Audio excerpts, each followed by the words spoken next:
Hello everyone, it's Joe here from Omnipoke, the channel that brings you guys everything Pokemon, and today we're having another look at Umbreon Gx. This is one of the best cards from the new set, we think, and Jack has already shown the build with Hammers and Espeon. This time we're going to change it up and go for a more heavy damage route with the deck because, guess what, Night Spear's a pretty good attack, and when you throw in extra type coverage and a few other attacking options, this can be a real threat in the format as well. So we think there could be multiple ways that Umbreon could be seeing play, and both have validity to them, and both will be probably quite strong lists depending on the metagame. So this is the one that we're going to go with today. It's going to be using backup attackers and some other Eeveelutions to give us good type coverage, and that's the way we're going to try and win the games, just by out-damaging the opponent. So we start off with 4 of the awesome new Eevee that we have. It has both a good ability and a good attack. It's a 60 HP basic. For a colourless energy, you can flip a coin if heads you draw a card, but it's very rare that you'll actually use its attack because of the ability that it does have. When you attach a basic energy from your hand to this Pokemon, you can evolve the Eevee based on the type that you attach. So in this deck, we're using basic Darks. We attach a Dark, we're able to go ahead and search our deck, find ourselves an Umbreon Gx and evolve straight into it. So potentially on the very first turn of the game, you can be a 200 HP stage 1 Pokemon, all thanks to this little Eevee. It makes us pretty consistent and it thins the deck of bad draws as well. So this ability is absolutely fantastic, and it's one of the main reasons why a lot of people are hyping and a lot of people are giving love to Umbreon, because this Eevee is absolutely awesome. On to the Umbreon Gx. We are going to be playing 3 of this guy. It's weak to fighting, which could potentially end up being a problem because Persimmon is a decent archetype. Check out that video if you haven't already. It does have resistance to Psychic though, which is a relevant type as well. It's 200 HP, and as we say, we can get into that on the first turn just by finding a Dark Energy and attaching it to Eevee. It has the attack Strafe for a single Dark Energy, which does 30, and allows us to move to the bench if we choose. This is actually going to be really helpful. We do play Wobbuffet in this list, so forcing ability lock on the opponent to slow them down could be really awesome. Going second, you can strafe just to hide to the bench and protect yourself from damage. Throw something else up into the active, and hopefully move back next turn when you're free of damage, because it's harder for them to find Lysandre and still set up by turn 2. So this is a really nice attack for making sure that we remain healthy, so that when we start using our second attack, we can set this up like 2 or 3 times and hopefully set up good numbers on the entire board. Its second attack for a DCE as well as a Dark is 90 and 30 to one of your opponent's bench Pokemon. So it's the remake of Night Spear, very, very strong attack, and we're hoping to hit for weakness on things that are weak to Dark, as well as Lightning, Water, and Fire, because we're using one of each of the other Eeveelution pieces as well, so that hopefully it's going to be hitting for a bunch of different weaknesses. Right now there's not much weak to Dark. There is the new Lunala Gx, but beyond that, nothing too influential in the format. So having these other types could be really awesome. Moving on to its GX attack. It's for a Dark and Colourless. We're able to discard 2 energy attached to your opponent's Pokemon in play. Just anywhere on the board we can get rid of 2 energy, basic or special, without asking any questions. This can be really handy, again, in the early turns. I really like doing this play on turn 2 if you don't have good Night Spear targets, or if you've failed to find double Colourless. You can go ahead and just use that GX attack to set your opponent down the 2 attachments they did on their first 2 turns. And from there, it means that when it comes back to your turn, they probably just attach 1 energy.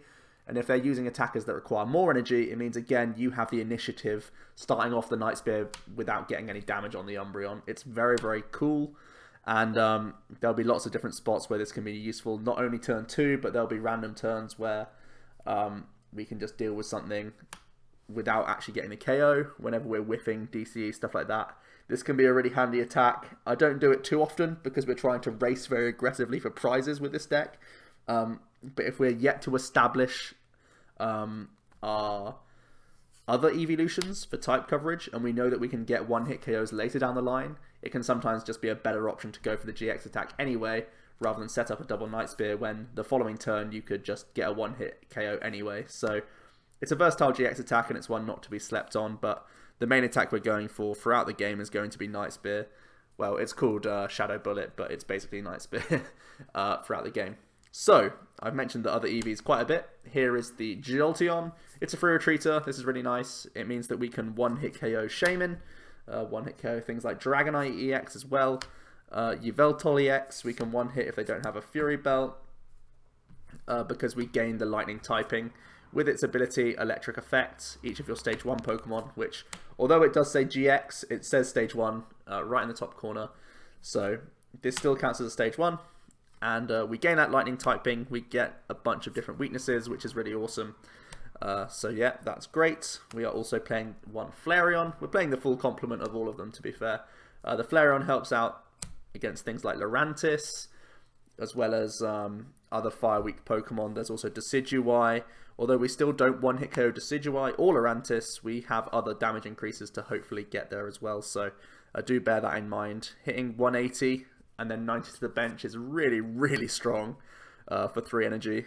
It's great. That 30 snipe can help out damage lower HP things or set up other Pokemon to get in range of the knockouts as well. So it's just a really versatile, strong attack. And when you put it for ×2 weakness on a whole bunch of things, it becomes even more threatening. The Vaporeon is mainly for, it's going to be Incineroar, but mainly Volcanion. I would say that's the big threat out there. Also, Flareon gets Solgaleo, of course, the new Pokemon. So, yeah, these Eevees cover a lot of weaknesses right now, and hopefully it means that we can really take advantage and get one-hits with Umbreon, and also our backup attacker, which we are playing a 2-2 line of. It's going to be Zoroark, so we have 2 Zorua.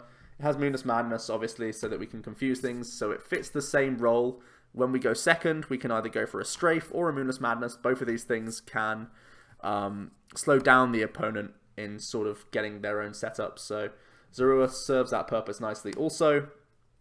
But we do have Zoroark with that standard ability, meaning that we can jump into the active and move between our attackers very effectively. Umbreon does have a 2 retreat cost, so does Vaporeon. Flareon has a single retreat, so being able to bypass this by having our ability just to jump Zoroark into the active is going to be handy. Slap a Floatstone on him, it means essentially as long as we have our abilities, we have free retreat on everything. But again, this fits the role of just being very aggressive. For just a DCE, we have Mind Jack. It does 10 base and 30 more for each of your opponent's bench Pokemon. So in general, Skyfield builds are going to be hugely punished by this. If they have a very high bench, we do have Kukui as well as a Reverse Valiant here. We can sometimes get one-hit KOs even with a 5 Pokemon bench. So that's very, very strong. And again, it's a stage 1. We have the alternate typing. So if things are able to instant response the Umbreon, we can come up and KO it back for just a DCE, even if we have no energy on the board. Very strong stuff. Zoroark is awesome in here. We are even playing one Zoroark BREAK in this list. Because it's a very energy efficient attacker, it has Foul Play for a single Dark Energy, allowing us to choose one of your opponent's Pokemon, choose one of their attacks as this attack. So, sorry, choose their active Pokemon's attack and use it as your own. This is very awesome. Do bear in mind, if you've not used a GX attack during your game, you can copy GX attacks with Zoroark BREAK. So a single Dark Energy could copy any GX attack out there if the GX Pokemon is in the active. So if you're not wanting to use Umbreons, because again, like I mentioned, this deck likes to race for prizes, sometimes this isn't the best option for you. You can save it for when you use Zoroark and maybe get a big one-hit KO, maybe use Lunafall GX, I don't know, whichever GXs are out there, it's going to be really handy. And again, it's just one of these things where it's very energy efficient, one attachment and he's ready to go. So it really just means that you always have attackers with this deck. It's very, very strong. And it's a non-EX, so it forces awkward numbers from the opponent. So, carrying on with the Pokemon, we are playing 2 Wobbuffet. Wobbuffet combos with the Strafe attack that we have. So, it's our second turn of the game. We attach a Dark, evolve up, use Strafe, go into Wobbuffet. Force that ability lock on the opponent. It really slows down a lot of decks. There's a lot of Wombo combo decks out there right now. Lots of Frost of Giant Plants builds. Decidueye and Lurantis really do not appreciate a turn 1 Wobbuffet because they're trying to use lots of Shaymins to then get into and develop their attackers and Vileplume, stuff like that. If you happen to lead Wobbuffet, it slows everything down pretty much. We have a thick floatstone line, so don't worry about stopping your own Eevee, because that obviously would happen. Obviously, we don't have stand-in either, but we have 3 floatstones in the list, so we are often able to move Wobbuffet quite quickly when need be. But he's just a great option for slowing down the opponent, and he's perfect to throw into the active on turn 2 or 3 after we've done a strafe. So yeah, he's just a really cool option. Protects us from Decidueye, protects us from item lock, stuff like that. So we're a lot less concerned about some of these awkward things that's coming into the format. It can even be awkward for Volcanion in the opening turns when they're trying to get big steam ups to then get power heaters for lots of acceleration. Wobbuffet slows them right down in their tracks, so that's very, very cool. To round out the Pokemon, we're just playing 2 Shaymin-EX for the simple draw reasons, all the typical things, nothing too special. Onto the items, we're playing 1 Super Rod. Although we are technically a 2-prize attacking deck, a GX deck, picking back some of these Eeveelution pieces could be important, as well as getting back Zoroark lines. Pretty simple stuff. We are playing 2 Nest Ball in the deck. We're playing Nest Ball over Level Ball, even though they could search out these dudes, because I think it's really important to search out the Wobbuffet early game. So we can search Wob, Zorua, or our Eevee straight onto the bench. I think that's pretty important. I could see a split, maybe 1 Nest, 1 Level, see how that goes, because it is cool to search these guys out, but overall I think that's not too big of an issue. We should be able to get by without.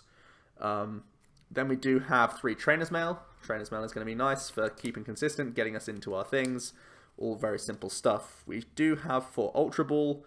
It's going to help us find Shaymin. Bear in mind, we don't really have to search out Umbreon all that often because of Eevee evolution. So these Ultra Balls can be saved for these Eevee pieces, finding Zoroark, stuff like that. It's a very, very handy card. Then we do have 4 VS Seeker for respamming our supporters. Again, pretty standard staple stuff. We are playing 3 Floatstone, as I mentioned. Slap it on Wobbuffet, so that we can move out of the active, then attach to Eevee, strafe straight back into Wob. That's oftentimes a really good play. And additionally, when it gets to the mid to late game, slap it on Zoroark so we don't have any stress about moving our attackers. Pretty simple. We are playing 1 Teammates. We have some low HP stuff in the deck that people are going to try and capitalize on. So Teammates is pretty handy, getting us into things like double Colourless energy, because the deck is very reliant on that card. So yeah, Teammates is pretty good. As well as the Wobbuffets, we're still playing 1 Hex Maniac. There's a lot of glare here. Hopefully you guys can see it. So that, again, we have better outs against Decidueye and things like Greninja. That's easily the hardest matchup, Greninja. As long as that remains a popular deck, this could struggle. One of the only things that Umbreon does really struggle with, in my opinion. Bear in mind, when you do Hex, you lose your own abilities from these guys. So against things like Decidueye, you may not want to, because it could be better just to take the KO on them. But because they have 240 HP, even hitting 180 isn't going to do enough. Even with Reverse Valley going up to 200, even with Kukui, that's how we go to the 1-hit range. But sometimes Hex is just the better option if they have multiple out, stuff like that.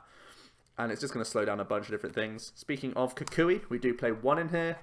It's basically a plus 40 if you're hitting for one of your 4 weaknesses. So this is a really, really strong card. Kukui allows you to do 20 more during your turn with your attacks, and also nets you 2 cards as well to draw. Very, very good supporter, and it just improves the numbers even better. Pushes Mind Jack into 1-hit KOs as well. It's very versatile and just really, really strong. Like we say, if we're hitting the weaknesses, it's even more damage. Even if we're not hitting for weaknesses, it means that we're going up to like 110, which means we can 2-hit into things even if they're not weak to us. So very strong stuff. 2 Lysandre. Lysandre's going to be nice. We are aggressive. We snipe things. Sometimes you can put something on just a few HP away from being KO'd. Lysandre, and then take like a 4-prize turn or a 3-prize turn thanks to the sniping. Lysandre, always going to be a strong option in every deck pretty much. 2N, just for some shuffle draw, consistency, all that good stuff. And 4 Professor Sycamore for the same reasons pretty much.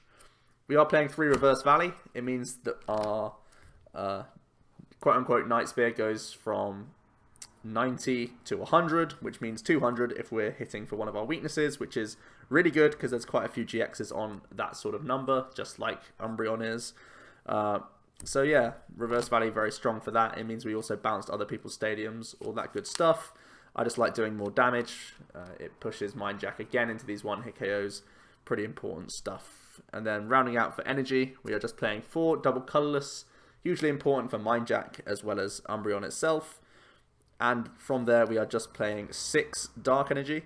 I think 6 is easily enough because Umbreon is pretty tanky. A lot of people will look at this and see it as a stage 1 build, but people just sleep on the fact that this is 200 HP. This is a really huge attacker. This is like bigger than Yveltal as long as they don't have Fury Belt. And you know that if you're playing a Yveltal deck, you oftentimes get 2-hit KOs. So having this energy on board stays for a while, and then we just need to attach, you know, 1 Dark onto the Break for attacks, and then DC onto Mindjackers. Stuff like that is just really efficient. I don't feel like we need any more energy in this deck. Potentially Special Charge, but overall I'm pretty comfortable without it. I think the deck can easily get by thanks to having Zorua Break to be a very efficient clearer to finish off our final prizes. So that is going to be the list. Let me know what you guys think about this build of Umbreon and how it compares to the Hammer build. I do think this would struggle against the Hammer build of Umbreon, but its matchups are very different because Volcanion becomes a very, very easy matchup, and we hit for weakness on a whole bunch of other things that aren't really affected by hammers. So the deck is very different in its playstyle to the other build that we tried to show off. Potentially the Umbreon Espeon build is better if we're in a heavy evolution format, but this could be good. As soon as we come out of Sun and Moon, this could be a really good option because we hit for weakness on Yveltal and Volk and Lurantis and all that good stuff. So just having coverage over a bunch of things is going to be really, really strong. Obviously, bear in mind, Garbodor is going to be still played in Yveltal lists, but that doesn't mean that we can't KO the Garb early by doing 100 thanks to Reverse Valley, and then setting them up for the KO later on with the Jolteon. It could be pretty strong.